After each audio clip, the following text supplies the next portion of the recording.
Համեմատության մեջ ավելի լավ, ճնշումս էլ չէր, հաճախասրտություն ունեի եւ ցուցանիշներն էին վատ սրտի եւ սատուրացիայի։ Որոշակի օգնություն ստացա բժշկական ու վերադարձա հիմա ավելի լավ եմ բժշկական։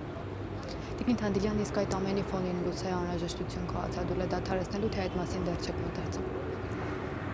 Ինձանից շատ ավելի վատ ինքնազգացողությամբ, շատ ավելի վատ առողջական վիճակով Ռուբեն Վարդանյանը Բաքվի բանտում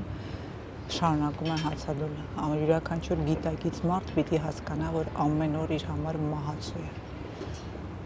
Եվ իմ խնդրանքը իր մեջ նաև ժամկետ ունի։ Ես խնդրել եմ, որ ինքը դադարեցնի, որովհետև հայ ժողովուրդը իր կարիքն ունի։ Որքանով է հայ ժողովուրդը դա հասկանում, չգիտեմ, բայց ես իմանալով ինչ հայորդի է Բաքվի բանտում, ուղղակի ուզում եմ նա ողջ մնա։ Եվ դա մի մարդու դատավարություն չէ, դա հայ ժողովրդի դատ է այնտեղ տեղի ունենում։ Հուսով եմ, որ մեր ժողովուրդը ուշքի կգա, ոտքի կկանգնի եւ կպահանջի պատասխանատու մարմիններից օր առաջ վերադարձնել հայորդիներին։ Եվ ես շատ կուզենամ, որ վերանան այն բոլոր պատճառները, որոնց համար Ռուբեն Վարդանյանը հացադուլ է անում։